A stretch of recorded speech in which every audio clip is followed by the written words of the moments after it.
इतना ध्यान से सुनना, ठीक है बात को।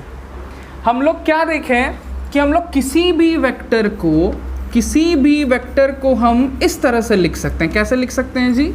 उस वेक्टर का मैग्नीट्यूड और उसके डायरेक्शन के प्रोडक्ट के रूप में लिख सकते हैं ना। किसी भी वेक्टर को हम उसके मैग्नीट्यूड और उस वेक्टर के डायरेक्शन के प्रोडक्ट के रूप में लिख सकते हैं। यही बात हम लोग देखें। और क्या देखें कि अगर किसी भी वेक्टर को हम उसके मैग्नीट्यूड से डिवाइड कर देते हैं, हम उसके मैग्नीट्यूड से डिवाइड कर देते हैं, किसी भी वेक्टर को उसके मैग्नीट्यूड से डिवाइड कर देते हैं तो मैग्नीट्यूड इस तरह से देख सकते हैं कि मैग्नीट्यूड खत्म हो गया और उस वेक्टर का डायरेक्शन बच गया। मतलब अगर हम किसी भी वेक्टर को उसके मैग्नीट्यूड से डिवाइड कर दिए तो उस वेक्टर का डायरेक्शन बच गया। हम इसको सिंबॉलिकली ऐसे लिखते हैं कि अगर कोई वेक्टर A है, इस वेक्टर को इसके मैग्नीट्यूड से डिवाइड करते हैं तो हमको A वेक्टर का डायरेक्शन मिलेगा। A वेक्टर को अगर A वेक्टर के मैग्नीट्यूड से डिवाइड करेंगे तो A वेक्टर का डायरेक्शन मिलेगा, है ना। इसलिए हम ऐसे लिखते हैं डायरेक्शन ऑफ A वेक्टर, ठीक है। अच्छा, इसको A वेक्टर को अगर A वेक्टर के मैग्नीट्यूड से डिवाइड किए तो A वेक्टर का जो डायरेक्शन होता है, हम जैसे जानते हैं कि किसी भी वेक्टर के मैग्नीट्यूड को हम लोग इस सिंबल से डिनोट करते हैं, तो किसी भी वेक्टर के डायरेक्शन का भी कोई ना कोई सिंबल होगा। तो किसी भी वेक्टर का डायरेक्शन का सिंबल क्या होता है, यानी A वेक्टर के डायरेक्शन का सिंबल क्या होता है? A वेक्टर ऐसे लिखते हैं, इसके ऊपर ये सिंबल देते हैं, इसको कैप पढ़ते हैं हम लोग, ठीक है। इसको पढ़ेंगे A कैप। अगर कहीं पे ऐसे लिखा हुआ है ना तो हम इसको पढ़ेंगे B कैप। क्लियर है बात? तो हम क्या देखें कि किसी भी वेक्टर को उसके मैग्नीट्यूड से डिवाइड करेंगे तो उस वेक्टर का डायरेक्शन मिल जाएगा, ठीक है। और एक बात क्या देखें कि अगर सपोज कोई भी वेक्टर है मेरे पास जिसका मैग्नीट्यूड 10 है सपोज करो, और उसका डायरेक्शन ईस्ट है, एक एग्जाम्पल, और अगर हम इसको इसके मैग्नीट्यूड से डिवाइड कर दिए, 10 से डिवाइड कर दिए, 10 1 जा 10 हुआ, तो हमको एक ऐसा वेक्टर मिला जिसका मैग्नीट्यूड 1 आया और उसका डायरेक्शन वही है, ईस्ट। मतलब अगर हम किसी भी वेक्टर को उसके मैग्नीट्यूड से डिवाइड कर देते हैं तो हमको एक ऐसा वेक्टर मिलता है जिसका मैग्नीट्यूड 1 होता है, यानी कि हमको एक ऐसा वेक्टर मिलता है जिसका मैग्नीट्यूड 1 होता है, उसको हम लोग यूनिट वेक्टर कहते हैं। तो हम ऐसा बोल सकते हैं कि अगर किसी भी वेक्टर को उसके मैग्नीट्यूड से डिवाइड करते हैं तो हमको एक यूनिट वेक्टर मिलता है, यानी एक ऐसा वेक्टर मिलता है जिसका मैग्नीट्यूड 1 है। ये बात क्लियर? तो हम अभी दोनों बात को कनेक्ट कर रहे हैं। हम अभी बोलें, दो बात बोलें। पहला बात, किसी भी वेक्टर को उसके मैग्नीट्यूड से डिवाइड करने से उस वेक्टर का डायरेक्शन मिलता है, ये पहला बात हुआ। दूसरा बात, किसी भी वेक्टर को उसके मैग्नीट्यूड से डिवाइड करने से एक यूनिट वेक्टर मिलता है, मतलब किसी भी वेक्टर का डायरेक्शन एक यूनिट वेक्टर है। बात समझ रहे हो? समझ गया है ना? गुड, बढ़िया। अच्छा, अब हम क्या बोल रहे हैं, ये इंपॉर्टेंट बात है और ये फॉर्मूला कुछ ज़्यादा इंपॉर्टेंट है। इससे कुछ न्यूमेरिकल्स भी आता है, हम बताएंगे कैसा न्यूमेरिकल्स आता है, अभी खाली इतना समझने का बात है, ठीक है। तो मेन बात क्या हुआ वो हमको समझना है कि direction of any vector is a unit vector. ये बात हमको ध्यान में रखना है। दोनों को मिला दें, अगर ये जो मेरा कहानी है और यहाँ से जो बात हम निकाल के लेके आए, इन दोनों बात को अगर मिलाएं तो हम लोग क्या बोल सकते हैं कि direction of any vector is a unit vector. Unit vector कहने का मतलब ऐसा वेक्टर जिसका मैग्नीट्यूड 1 है। बात समझ में आ गया? अब ध्यान दो, एक बहुत इंपॉर्टेंट सा बात है। इंपॉर्टेंट बात क्या है कि यूनिट वेक्टर क्या चीज़ है वो हम समझिए। क्या चीज़ है? एक ऐसा वेक्टर जिसका मैग्नीट्यूड 1 होता है और किसी भी वेक्टर का डायरेक्शन एक यूनिट वेक्टर होता है। ये दो बात यहाँ से हम लोग पकड़ लिए। अब सबसे इंपॉर्टेंट बात क्या है, यूनिट वेक्टर का एप्लीकेशन जानना, यूनिट वेक्टर का क्या यूज़ है, उस यूज़ को समझना सबसे ज़्यादा इंपॉर्टेंट बात है, ठीक है। तो ये इसलिए ज़रूरी है क्योंकि आगे आने वाले चैप्टर्स में, चाहे वो क्लास 12 का हो चाहे 11 का हो, हम लोग यूनिट वेक्टर का बहुत सारा एप्लीकेशन देखेंगे। हम तुमको एक एग्जांपल दिखाएंगे कि क्लास 12th में देखो हम इस तरह से यूनिट वेक्टर का एप्लीकेशन करते हैं। बात समझ में आ रहा है? ठीक, अब देखना, डायरेक्शन को दिखाने का ज़रूरत पड़ता है ना। जैसे कभी भी कोई भी डायरेक्शन बताने का ज़रूरत पड़ता है, तो हमारे लिटरेचर में बहुत कम वर्ड हैं डायरेक्शन को बताने के लिए। जैसे कुछ वर्ड्स हैं east, west, south, north, north east, north west, इस तरह का कुछ वर्ड्स हैं जिसके थ्रू हम डायरेक्शन को बताते हैं। या एक दो और वर्ड है अपवर्ड, डाउनवर्ड, इतना ही वर्ड्स है ना जी डायरेक्शन दिखाने के लिए। अगर मान लो कोई भी चीज़ ईस्ट की तरफ है तो हम बोलते हैं वो चीज़ ईस्ट की तरफ जा रहा है, या वेस्ट की तरफ है, या साउथ की तरफ, या नॉर्थ की तरफ, या ऊपर जा रहा है, नीचे जा रहा है, नॉर्थ ईस्ट में, नॉर्थ वेस्ट में, यही सब कुछ वर्ड्स हम लोग यूज़ करते हैं।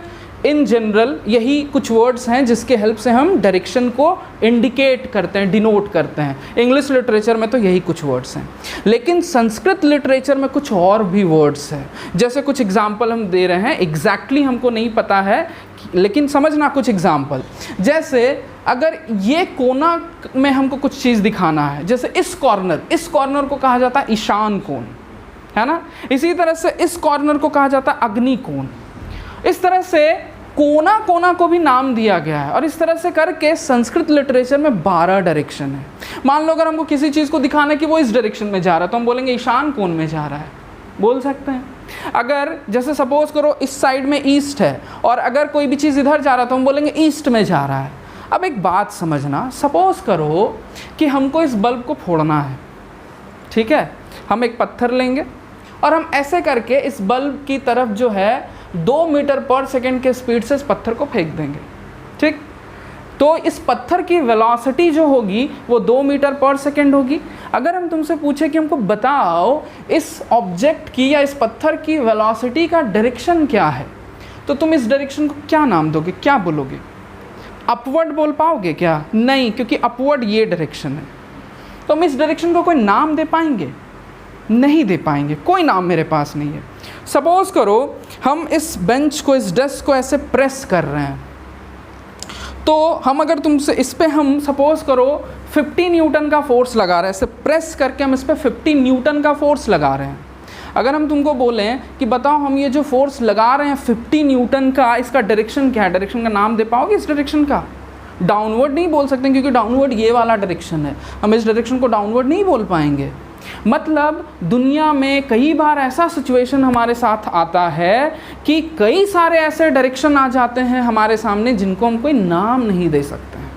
बात समझ रहे हो? लेकिन ये जो वेक्टर का कॉन्सेप्ट है, ये जो यूनिट वेक्टर का कॉन्सेप्ट है ना, ये धरती के हर डायरेक्शन को एक नाम दे सकता है। दिखाते हैं कैसे, समझना बात को। अगर सपोज करो कि हम इस डायरेक्शन में जो पत्थर फेंक रहे हैं, इस पत्थर की जो वेलोसिटी है वो उसका जो अमाउंट है, जो मैग्नीट्यूड है, ये जो वेलोसिटी है इसका मैग्नीट्यूड जो है वो 2 मीटर पर सेकेंड है, ध्यान देना। लेकिन इसका डायरेक्शन क्या है हम नहीं लिख सकते हैं।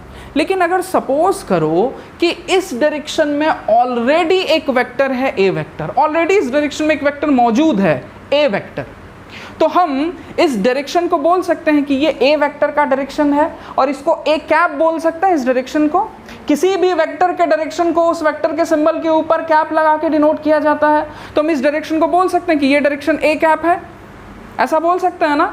तो हम अब ऐसा लिख सकते हैं कि जो पत्थर इस डायरेक्शन में जा रहा था उसकी जो वेलोसिटी है वो 2 मीटर पर सेकेंड है और उसका डायरेक्शन ए कैप है, हम ऐसा बोल सकते हैं। मान लो इस डायरेक्शन में पहले से इस डायरेक्शन में एक वेक्टर है बी वेक्टर, हम इस डायरेक्शन में 50 न्यूटन का फोर्स लगा रहे हैं, तो हम इस फोर्स को लिख सकते हैं भैया कि ये जो फोर्स अपना है ये 50 न्यूटन का है और इसका डायरेक्शन बी कैप है, ऐसा लिख सकते हैं। मतलब समझो यूनिट वेक्टर्स की मदद से हम दुनिया के हर डायरेक्शन को एक नाम दे सकते हैं। हम दुनिया के हर डायरेक्शन को एक नाम दे सकते हैं, शर्त केवल यही है कि उस डायरेक्शन में पहले से एक वेक्टर मौजूद होना चाहिए। अगर इस वेक्टर में पहले से इस डायरेक्शन में अगर पहले से एक वेक्टर ए वेक्टर मौजूद है तो हम इस डायरेक्शन को ए कैप नाम दे सकते हैं। अगर इस डायरेक्शन में पहले से एक वेक्टर बी वेक्टर मौजूद है तो हम इस डायरेक्शन को बी कैप नाम दे सकते हैं। इस तरह से हम धरती के हर तरफ के डायरेक्शन को, हर डायरेक्शन को एक नाम दे सकते हैं। शर्त केवल यही है कि उस डायरेक्शन में पहले से एक वेक्टर मौजूद होना चाहिए। एकदम बात क्लियर है? तो यूनिट वेक्टर का यूज कहां हो रहा है? दुनिया के हर डायरेक्शंस को एक नाम देने में यूज हो रहा है। बात समझ रहे हो? ये बहुत इंपॉर्टेंट यूज है यूनिट वेक्टर का। क्लियर? और आने के लिए करते हैं, ये बात क्लियर है? ठीक है। अब एक बात समझो कि एग्जाम्पल के तौर पे हम अभी तो 3 डायमेंशनल एग्जाम्पल दिखाएं, अब थोड़ा सा देख लो कहानी। जैसा सपोज करो कि एक एग्जाम्पल, इस डायरेक्शन में पहले से कोई भी वेक्टर मौजूद है। जैसा समझो, इस डायरेक्शन में पहले से कोई भी वेक्टर है, एक ए वेक्टर, और यहाँ पे कोई भी एक ऑब्जेक्ट है। इस ऑब्जेक्ट पे हम इसी डायरेक्शन में एक फोर्स लगा रहे हैं, F is equal to 10 newton का फोर्स लगा रहे हैं। ठीक है, तो हम इस फोर्स को लिख सकते हैं, ये फोर्स जो है इसका मैग्नीट्यूड 10 न्यूटन का है और इसका डायरेक्शन को हम ए कैप लिख सकते हैं। इसमें तो कोई दिक्कत नहीं है। थोड़ा देखना आ रहा है ना सब कुछ फ्रेम में? ठीक, गुड। अच्छा, एक दूसरा एग्जाम्पल देखते हैं, बहुत ध्यान से सुनना। पहला चीज़ क्लियर हो गया? तो देखो यूनिट वेक्टर का यूज़ कहाँ हो रहा है ये देखना। अब एक बहुत इंपॉर्टेंट यूज़ है यूनिट वेक्टर का क्लास 12th में, लेकिन उसके लिए सबसे पहले हम 12th का एक छोटा सा कॉन्सेप्ट तुम लोग को समझाते हैं। ठीक है, एक टॉपिक है, एक वर्ड है जिसको हम लोग बोलते हैं इलेक्ट्रिक डाइपोल। इलेक्ट्रिक डाइपोल क्या है समझना।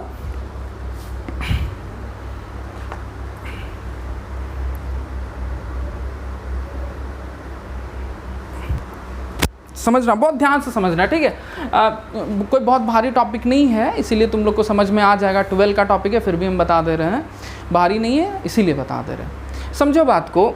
इलेक्ट्रिक डाइपोल असल में चार्ज सब लोग पढ़ा है ना जी क्लास 10th में। चार्ज क्या होता है सब पढ़े हो। चार्ज 2 तरह का होता है, नेगेटिव पॉजिटिव 2 तरह का चार्ज होता है ना। दो इक्वल और ऑपोजिट चार्ज से बना हुआ एक सिस्टम को इलेक्ट्रिक डाइपोल कहते हैं। मतलब समझो बात को, अगर मेरे पास एक चार्ज यहाँ पे है और एक दूसरा चार्ज यहाँ पे है, दोनों चार्ज का अमाउंट सेम है। जैसे अगर ये 2 कूलम है तो ये भी 2 कूलम है, लेकिन ये -2 कूलम, ये +2 कूलम। यानी दो इक्वल एंड ऑपोजिट चार्ज से बना हुआ सिस्टम, अगर उनके बीच का डिस्टेंस फिक्स्ड हो तो इसी सिस्टम को हम डाइपोल कहते हैं, इलेक्ट्रिक डाइपोल कहते हैं। बात समझ में आ रहा है हम क्या बोल रहे हैं? हाँ, a system having equal and opposite charges and the distance between charges is fixed is called an electric dipole। Clear है बात? ठीक। अब समझो बात को, कुछ एग्जाम्पल हम दिखाते हैं, डाइपोल का कुछ एग्जाम्पल बताते हैं। HCl मॉलिक्यूल जानते हो ना तुम लोग? HCl मॉलिक्यूल, अच्छा तुम लोग पढ़े हो बॉन्डिंग, आयनिक बॉन्ड होता है, कोवेलेंट बॉन्ड होता है। क्लियर है? कोवेलेंट बॉन्ड कैसे बनता है? शेयरिंग ऑफ इलेक्ट्रॉन से। गुड, बहुत अच्छा। तो हाइड्रोजन अपना एक इलेक्ट्रॉन और क्लोरीन अपना एक इलेक्ट्रॉन, दोनों अपना एक इलेक्ट्रॉन शेयर करता है और यहाँ पे एक सिंगल बॉन्ड, कोवेलेंट बॉन्ड बनाता है। ये बात तो हम लोग सब कुछ जानते हैं। ठीक। अब देखना, क्लोरीन में ना एक स्पेशल पावर होता है कि वो शेयर्ड पेयर ऑफ इलेक्ट्रॉन्स को थोड़ा अपनी तरफ खींच के रखता है। तो इस पावर को हम क्लोरीन का इलेक्ट्रोनेगेटिविटी कहते हैं। एक्चुअली कोई भी atom shared pair of electrons को अपनी तरफ खींच के रखता है, इस पावर को इलेक्ट्रोनेगेटिविटी कहते हैं। 11th क्लास में बहुत डिटेल से केमिस्ट्री में पढ़ते हैं इस चीज़ को। ठीक है, तो क्लोरीन में क्या पावर है जी कि वो शेयर्ड पेयर ऑफ इलेक्ट्रॉन्स को अपनी तरफ थोड़ा खींच के रखेगा। असल में इस शेयर्ड पेयर ऑफ इलेक्ट्रॉन्स पे तो दोनों का हक है, दोनों एक एक इलेक्ट्रॉन शेयर करता है, लेकिन क्लोरीन जो है अपना पावर का इस्तेमाल करता है और ये जो शेयर्ड पेयर ऑफ इलेक्ट्रॉन्स उसको थोड़ा अपनी तरफ खिसका के रखता है। इससे क्लोरीन में हल्का सा नेगेटिव चार्ज आ जाता है और हाइड्रोजन में हल्का सा पॉजिटिव चार्ज आ जाता है। इस सिंबल को डेल बोलते हैं। इसका यूज़ हल्का बताने के लिए करते हैं, है ना? समझ रहे हो? जैसे हल्का कैसे एक गाना है, हल्का हल्का शुरूर है ऐसे करके कुछ गाना है ना, खैर छोड़ो। कोई भी चीज़ अगर हल्का हो तो उसको डिनोट करने के लिए सिंबल यूज़ करते हैं, ठीक है। अगर तुम्हारा वजन घट गया, तुमको बताना कि हम हल्का हो गए हैं, हल्का होने के का मतलब कुछ और होता है ना, समझता है। सुबह सुबह लोग हल्का होता है। तो इस सिंबल का यूज़ लोग करता है। हमसे कोई बोलता है ना कहाँ गया था जी, हम ऐसे लिख देते हैं हल्का होने गया था। तो इसको पढ़ते हैं डेल, ठीक है। इसका मतलब होता है थोड़ा सा। तो क्लोरीन में थोड़ा सा नेगेटिव चार्ज आ जाता है, क्योंकि क्लोरीन की तरफ वो जो 2 इलेक्ट्रॉन्स है थोड़ा उससे सटा हुआ रहता है, उसकी तरफ थोड़ा खिंचा हुआ रहता है। और हाइड्रोजन में थोड़ा सा पॉजिटिव चार्ज आ जाता है। अब देखो, एक तरह से देखा जाए तो मेरे पास 2 एटम्स हैं, एक में थोड़ा सा पॉजिटिव चार्ज, एक में थोड़ा सा नेगेटिव चार्ज है, और दोनों के बीच का डिस्टेंस कभी बदलता नहीं है। तो ये एक डाइपोल की तरह काम करता है, इलेक्ट्रिक डाइपोल की तरह काम करता है। तो इलेक्ट्रिक डाइपोल का एक रियल एग्जाम्पल है। इलेक्ट्रिक डाइपोल, बहुत सारा ऐसा इलेक्ट्रिक डाइपोल है जो हमारे लाइफ में एग्जिस्ट करता है। समझ गया बात को? इलेक्ट्रिक डाइपोल क्या होता है, clear? 2 equal and opposite charge का कॉम्बिनेशन, सच दैट कि उनके बीच का डिस्टेंस बहुत छोटा हो और फिक्स्ड हो ऑलमोस्ट, उसको इलेक्ट्रिक डाइपोल कहते हैं, ठीक है। अब बहुत ध्यान से सुनना, हर इलेक्ट्रिक डाइपोल में एक स्पेशल चीज़ होता है। हर इलेक्ट्रिक, किसी भी इलेक्ट्रिक डाइपोल को कोई काम करना होता है ना, तो वो उसी स्पेशल चीज़ के हेल्प से वो काम करता है। उस स्पेशल चीज़ को उस डाइपोल का डाइपोल मोमेंट बोलते हैं। बहुत ध्यान से सुनना, क्या वर्ड है? Dipole moment. हम एग्जांपल दिए थे ना वेक्टर में, तो हर एक डाइपोल के पास उसका एक स्पेशल चीज़ होता है जिसको कि उसका डाइपोल मोमेंट बोलते हैं। अब जो डाइपोल मोमेंट है ना जी, वो एक वेक्टर क्वांटिटी हम पहले देख चुके हैं, हम वेक्टर के एग्जाम्पल में लिखाए हैं। डाइपोल मोमेंट एक वेक्टर क्वांटिटी है, और वो किसी भी डाइपोल का डाइपोल मोमेंट उसके नेगेटिव चार्ज से पॉजिटिव चार्ज की तरफ होता है, यानी इधर होता है, ठीक है। हम डाइपोल मोमेंट को भी बहुत ज़्यादा एक्सप्लेन नहीं कर रहे हैं, हमको अभी वेक्टर में इसका यूज़ दिखाना है, यूनिट वेक्टर का, इसलिए हम इतना ही रहने दे रहे हैं। तो किसी भी डाइपोल का डाइपोल मोमेंट का डायरेक्शन किधर होता है? नेगेटिव चार्ज से पॉजिटिव चार्ज की तरफ, ठीक है।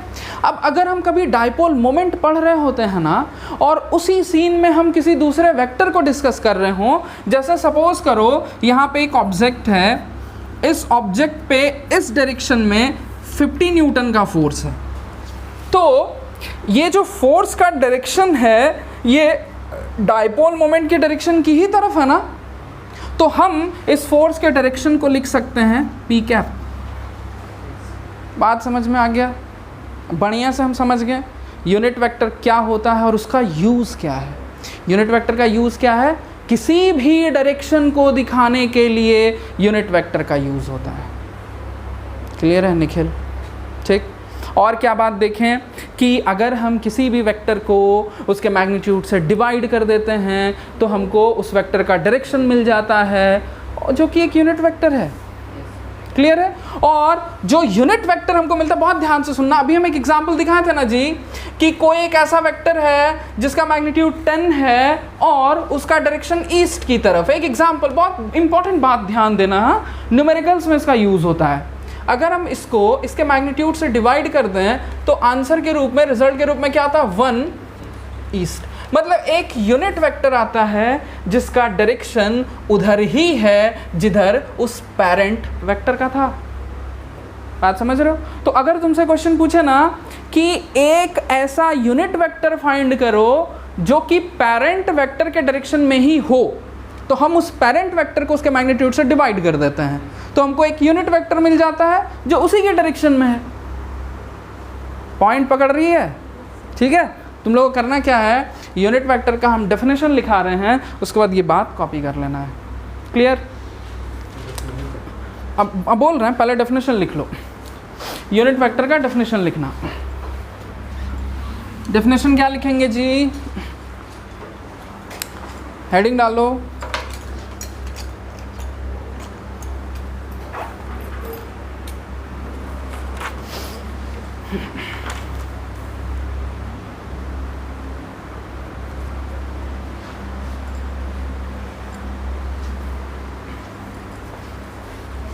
हम इधर साइड में लिख दे रहे हैं ना।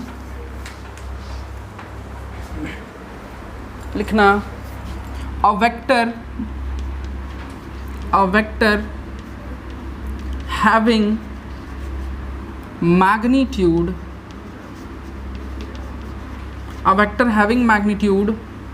1 and proper word में लिखो and is used to denote any direction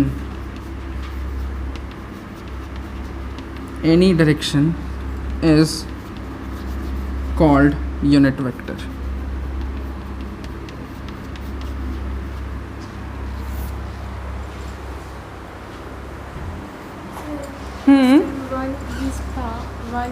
तो उसको हम लोग 1 कैप नहीं लिख सकते। अच्छा देखो, मैग्नीट्यूड के ऊपर कैप नहीं लगाते हैं, उसका सिंबल के ऊपर कैप लगाते हैं। किसी भी वेक्टर का डायरेक्शन दिखाने के लिए उस वेक्टर के सिंबल के ऊपर कैप लगाते हैं। जैसे हमको डाइपोल मोमेंट का डायरेक्शन दिखाने के लिए डाइपोल मोमेंट के सिंबल के ऊपर कैप लगाएं, ए वेक्टर के डायरेक्शन को दिखाने के लिए ए वेक्टर के सिंबल के ऊपर कैप लगाएं, उसका मैग्नीट्यूड के ऊपर कैप नहीं लगाएं। समझ रही है?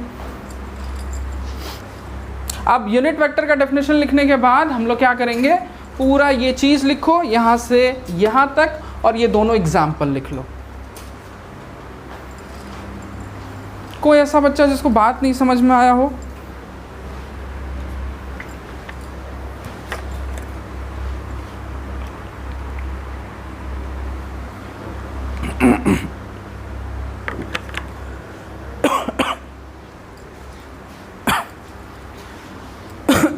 नेक्स्ट जो हम लोग टॉपिक पढ़ेंगे उस टॉपिक का नाम है, एक्चुअली ये 9th नंबर हो गया टाइप्स ऑफ वेक्टर का।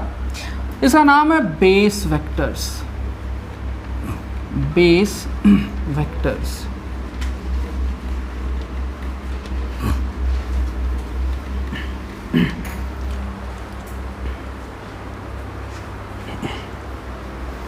ठीक है, ध्यान से सुनना, ध्यान से समझना, बहुत इम्पॉर्टेंट। इसका यूज़ जब से तुम इसको पढ़ रहे हो यहाँ से इसका यूज़ चालू होगा और हमेशा यूज़ होगा। ध्यान से सुनना। अच्छा, अगर हमको कभी किसी भी चीज़ का पोजीशन बताना हो तो हम लोग किसी रेफरेंस का यूज़ करते हैं, ये बात पता है? जैसे सपोज़ करो हमको ना अपने कोचिंग का लोकेशन बताना होता है तो हम बोलते हैं SDFC के पीछे। किसी चीज़ को रेफरेंस के तौर पे लेना पड़ता है। यहाँ पे देखो बड़ा सा मॉल है, तुम लोग तो जानता ही होगा। अगर मान लो किसी का घर जैसे तुम्हारी घर मॉल के जस्ट पीछे है, तुमसे पूछे बाबू तुम कहाँ रहता है, बोलोगे मॉल के पीछे रहते हैं सर। मतलब हम किसी चीज़ को रेफरेंस के तौर पे लेते हैं कुछ बताने के लिए, है ना। जब भी हम फिजिक्स पढ़ते हैं या फिजिक्स में किसी भी चीज़ का एनालिसिस करते हैं, है ना, तो हमको रेफरेंस के तौर पे किसी चीज़ को लेना होता है। ठीक है, जैसे सपोज़ करो कि अगर कोई भी एक ऑब्जेक्ट है जो मोशन कर रहा है और उसके मोशन को हम एनालाइज कर रहे हैं। मान लो कोई भी मक्खी है इस रूम में टहल रही है, किसी भी समय में मक्खी यहाँ पे, थोड़ी देर के बाद यहाँ आ रही, यहाँ आ रही, हम उसके मोशन को ऑब्जर्व कर रहे हैं। तो मान लो कोई भी मक्खी किसी टाइम में यहाँ पे है ना। तो अगर हमसे पूछा जाए कि इसका पोजीशन क्या है, तो उसके लिए सबसे पहले हमको एक रेफरेंस लेना पड़ेगा। हम एक और बात समझाते हैं, पहले छोटा चीज़ से लेते हैं। सपोज़ करो तुम लोग एक्स एक्सिस वाई एक्सिस सब लोग जानता है ना क्या होता है। सपोज़ ये वाई एक्सिस है जी, ये एक्स एक्सिस है,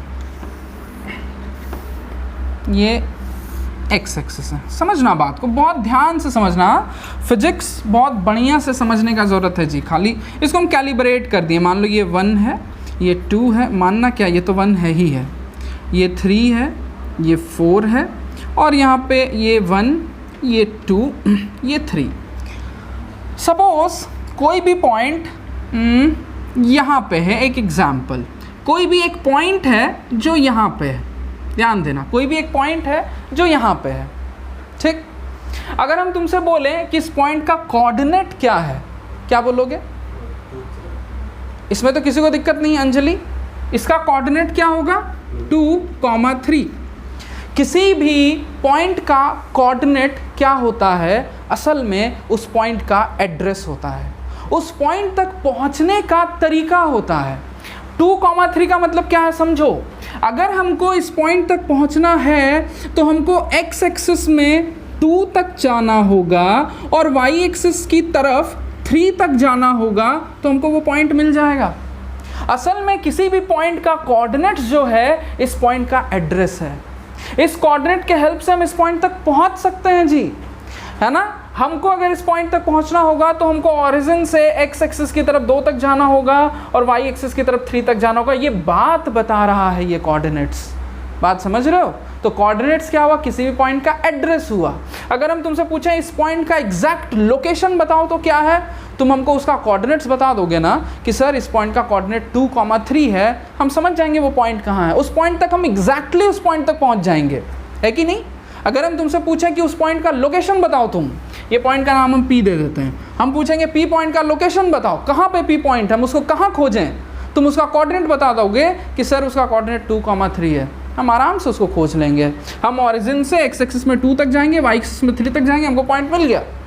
लेकिन अगर मेरे पास x एक्सिस होता ही नहीं, y एक्सिस होता ही नहीं, तो क्या हम या क्या तुम इस P पॉइंट का एग्जैक्ट लोकेशन हमको बता पाते। अगर हम तुमसे अब पूछें कि बताओ तो बाबू P पॉइंट कहाँ है, तुम बोलोगे सर ग्रीन बोर्ड में है, खोज लीजिए जहाँ है। लेकिन एग्जैक्ट लोकेशन तो नहीं बता पाओगे ना, हम भी ग्रीन बोर्ड में कहाँ खोजेंगे, एग्जैक्ट लोकेशन नहीं बता पाओगे उसका। बात समझ में आ रहा है। तो ये जो x एक्सिस और y एक्सिस है ये रेफरेंस फ्रेम के तौर पे काम करता है, एक लैंडमार्क के तौर पे काम करता है, या एक ऐसा सिस्टम के तौर पे काम करता है जिसके हेल्प से हम किसी भी पॉइंट का एग्जैक्ट लोकेशन बता सकते हैं। बात समझ में आ रहा है। मतलब x एक्सिस, y एक्सिस और ओरिजिन के हेल्प से हम किसी भी पॉइंट का एग्जैक्ट लोकेशन बता सकते हैं। वो मेरे लिए एक रेफरेंस के तौर पे काम करता है। इसीलिए ये जो सिस्टम है ना x एक्सिस का, y एक्सिस का और ओरिजिन का, इसको हम लोग बोलते हैं फ्रेम ऑफ रेफरेंस। उसको हम रेफरेंस के तौर पे यूज़ करते हैं। अगर वो नहीं रहा तो हम किसी भी पॉइंट का एग्जैक्ट लोकेशन नहीं बता पाएंगे। ये मैटर क्लियर है सबको, ठीक है। अगर मान लो यहाँ पे ये जो P पॉइंट था वो एक प्लेन में था, तो एक प्लेन में इसका एग्जैक्ट लोकेशन बताने के लिए हमको 2 एक्सिस का ज़रूरत पड़ा, एक ओरिजिन का ज़रूरत पड़ा। लेकिन अगर कोई पॉइंट स्पेस में रहा तो, अगर मान लो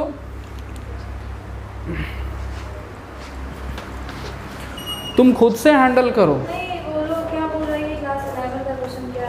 तो बोल दो, छोड़ देगा। अगर क्लास 11 का क्वेश्चन होगा तो बोनस मिल जाएगा, बोल दो बोनस मिल जाएगा।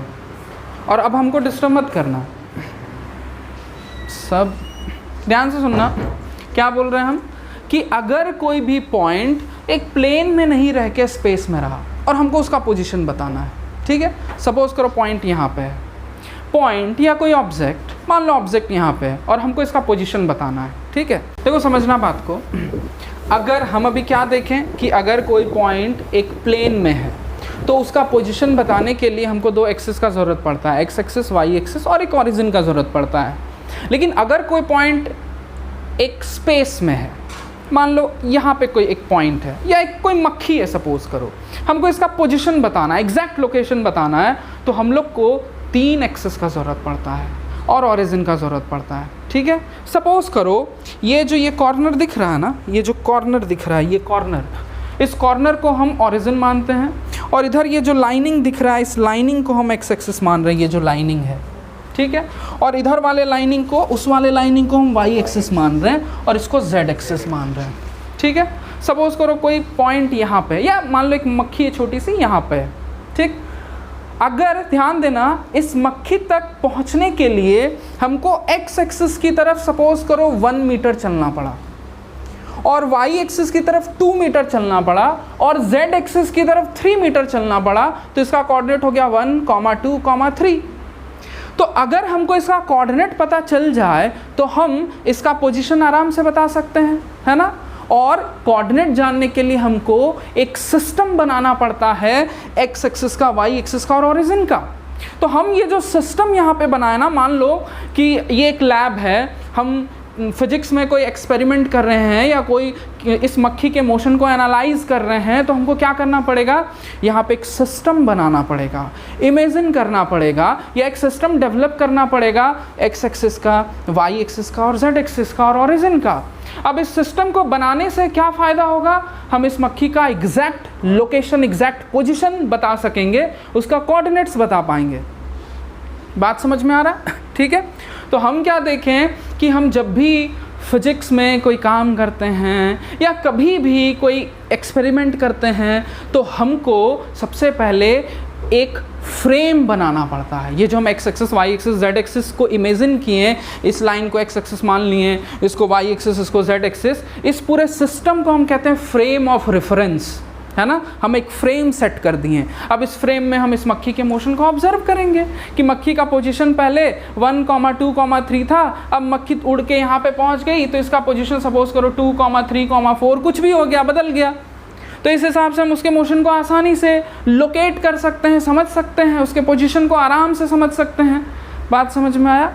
तो इसी तरह से सपोज करो ये एक फ्रेम मेरा सेट किया हुआ है, इस फ्रेम में हम कोई एक्सपेरिमेंट कर रहे हैं। अब सपोज एक एग्जांपल हम क्या किए, दिमाग में सबको है वो ओरिजिन है और उस साइड एक्स एक्सिस है, ठीक है। इस एक्सपेरिमेंट को करते हुए सपोज करो हमको इस डेस्क पे 10 न्यूटन का फोर्स लगाना है, ठीक है। एक मिनट देख लेते हैं, ठीक है। ध्यान देना, समझना बात को। हम ये एक्सपेरिमेंट कर रहे हैं जी, बहुत ध्यान से सुनना जो हम बोल रहे हैं, ठीक है। हम क्या कर रहे हैं, हमको इस डेस्क पे इस डायरेक्शन में 10 न्यूटन का फोर्स लगाना है, ठीक है। तो हम इस पे इस डायरेक्शन में 10 न्यूटन का फोर्स लगा रहे हैं। फोर्स हम किधर लगा रहे हैं, एक्स एक्सिस की तरफ, ठीक है। एक्स एक्सिस की तरफ के डायरेक्शन को दिखाने के लिए हम क्या बोले, एक्स एक्सिस की तरफ के डायरेक्शन को दिखाने के लिए एक नोटेशन का यूज़ किया जाता है जिसको हम लोग बोलते हैं आई कैप। बात समझ में आ रहा है हम क्या बोल रहे हैं? एक्स एक्सिस की तरफ के नोटेशन को दिखाने के लिए, सॉरी, एक्स एक्सिस की तरफ के डायरेक्शन को दिखाने के लिए एक नोटेशन यूज़ किया जाता है आई कैप। तो हम जो फोर्स लगा रहे हैं, सपोज करो हम फोर्स लगा रहे हैं F1, सपोज करना हम फोर्स लगा रहे हैं F1, ठीक है। ये फोर्स किधर लग रहा है, एक्स एक्सिस की तरफ, और इसका अमाउंट क्या है, 10 न्यूटन। तो ये फोर्स एक्स एक्सिस की तरफ है, ये बताने के लिए हम यहाँ पे लिख देंगे आई कैप। और ध्यान से सुनना, हम क्या बोले, कोई भी चीज़ अगर एक्स एक्सिस की तरफ है तो वो एक्स एक्सिस की तरफ है, ये बताने के लिए आई कैप नोटेशन का यूज़ किया जाता है। क्लियर है बात? इसी तरह से हम क्या बोलें कि इस पर हम अभी 10 न्यूटन का फोर्स लगाएं और ये फोर्स पॉजिटिव एक्स एक्सिस की तरफ है, तो हम इसके डायरेक्शन को दिखाने के लिए हम ये नहीं लिखेंगे कि 10 न्यूटन का force along positive x axis, हम खाली आई कैप लिख देंगे, उससे पता चल जाएगा। इसी तरह से सपोज करो कि हम अगर ऐसे चल रहे हैं और सपोज करो यहाँ पे हम ऐसे 20 न्यूटन का फोर्स लगा दिए, तो हम फोर्स किधर लगाएं, पॉजिटिव वाई एक्सिस की तरफ। तो हम जो फोर्स लगाएं, सपोज करो 20 न्यूटन का है, ये पॉजिटिव वाई एक्सिस की तरफ है, तो इसको दिखाने के लिए जे कैप नोटेशन का यूज़ किया जाता है। इसी तरह से सपोज करो हम फुटबॉल खेल रहे हैं इस रूम में, सुनो बात, ये नोटेशन जो है वो कन्वेंशन है। कन्वेंशन मतलब हमको कोई ना कोई नोटेशन लेना था, यानी एक्स एक्सिस की तरफ। अच्छा, तुम ये नहीं पूछा कि सर आई कैप कैसे हुआ, जे कैप से दुश्मनी है क्या?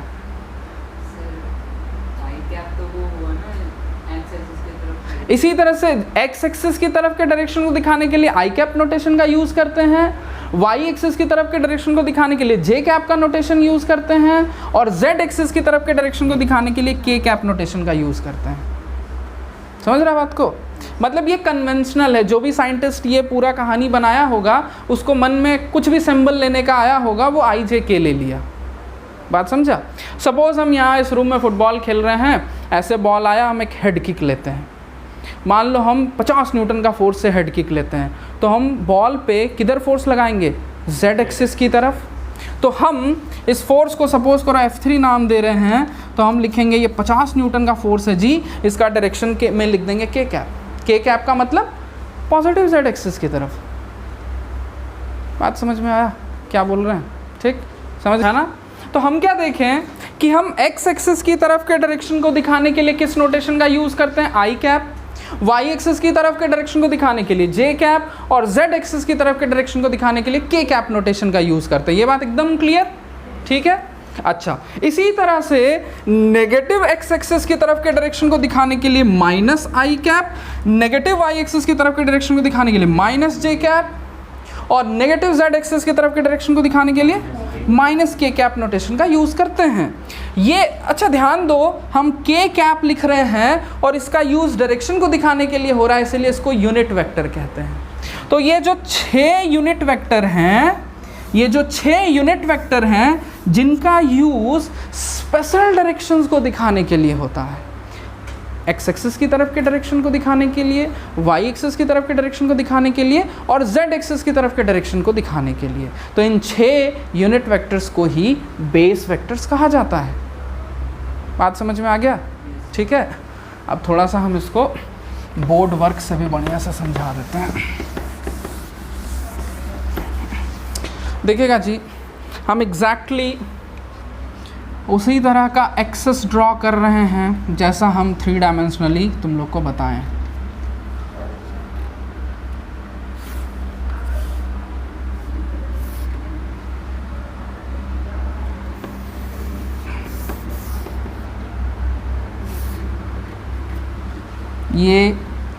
ये एक्स एक्सिस है, ये वाई एक्सिस है, और ये जेड एक्सिस है। थोड़ा 3 डायमेंशनल व्यू देने के लिए ध्यान देना, 3 डायमेंशनल थोड़ा व्यू देना है ना, तो इस लाइन के पैरेलल ऐसे लाइन देंगे और इस लाइन के पैरेलल लाइन देंगे, तो ये हल्का तुमको 3 डायमेंशनल व्यू देगा। ये दिखा रहा है कि एक्स एक्सिस और वाई एक्सिस 90 डिग्री पे है। हम इधर एक्स लिए थे ना, इधर वाई लिए थे, ऊपर जेड लिए थे, कुछ वैसे ही व्यू है, ठीक है। अच्छा, थोड़ा दिक्कत हो रहा है तो हम और दिखा देते हैं।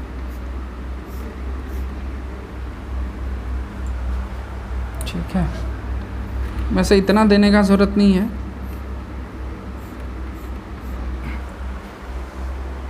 ये 90 डिग्री बस दिखा रहा है, हर एक एक्सिस के बीच का एंगल 90 डिग्री, ठीक।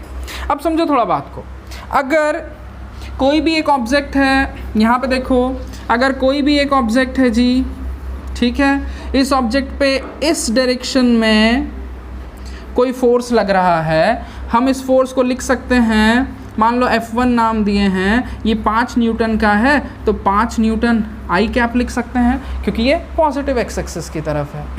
इसी तरह से अगर ये कोई ऑब्जेक्ट है, इस पे इस डायरेक्शन में 10 न्यूटन का फोर्स लग रहा है, इसको नाम अगर हम F2 दे रहे हैं तो लिख सकते हैं F2 is equal to 10 newton J cap. Good.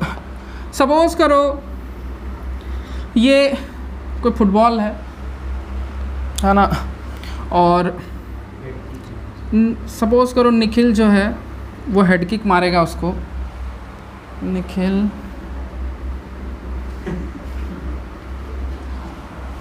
मूछ भी है निखिल का, घी लगाता ना मूछ में, हल्का हल्का दाढ़ी, बाल तो हीरो जैसा है।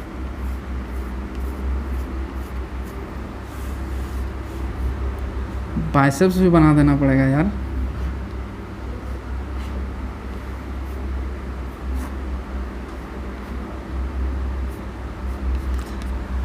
ठीक है ना, फोटो खींच लो, डीपी में लगा देना। सपोज करो निखिल इसको हेड किक मार रहा है 6 पैक, और इस पे 100 न्यूटन का फोर्स ऊपर की तरफ लगा रहा है, ठीक है। तो हम इस फोर्स को नाम लो, समझो F3 नाम रख दिए, तो हम लिख सकते हैं F3 जो है वो 100 न्यूटन का, और इसका डायरेक्शन किधर है जी, इसके डायरेक्शन को हम के कैप नोटेशन से डिनोट कर सकते हैं। बात क्लियर है। तो इस तरह का 6 यूनिट वेक्टर्स है, आई कैप, जे कैप, के कैप, माइनस आई कैप, माइनस जे कैप, माइनस के कैप, जिनका यूज़ हम 6 डायरेक्शंस को दिखाने के लिए करते हैं। इन्हीं 6 वेक्टर्स को बेस वेक्टर्स बोलते हैं। क्लियर है बात, ठीक है। हेडिंग डालो बेस वेक्टर, जो लिखा रहे हैं उसको लिखना, उसके बाद ये फ़ोटो बना लेना निखिल का फ़ोटो छोड़ के।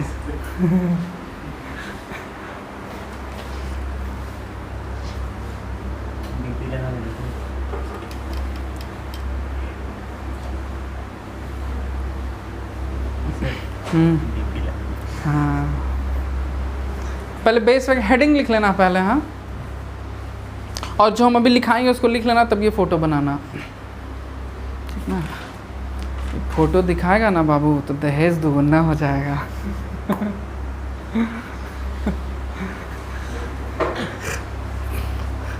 हाँ, लिखना 6 यूनिट वेक्टर्स, क्या 6 unit vectors i cap comma j cap k cap minus i cap minus j cap and minus k cap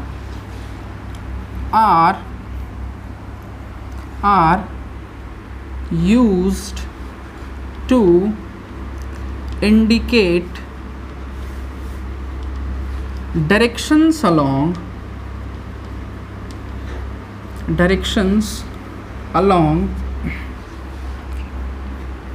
positive x-axis,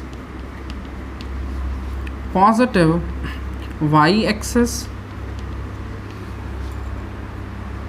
positive z-axis, negative x-axis,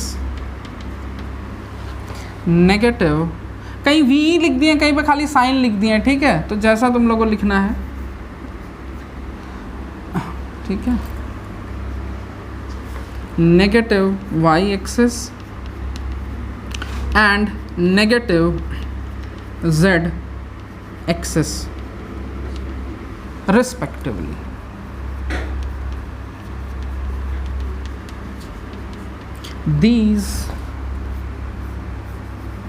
These 6 unit vectors are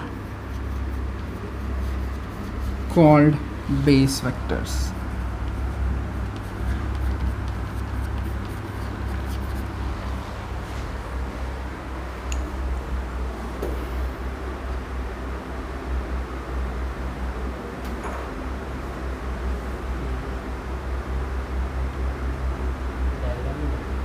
diagram बना लो। क्या उसका photo वो भी बना। Ignore करो।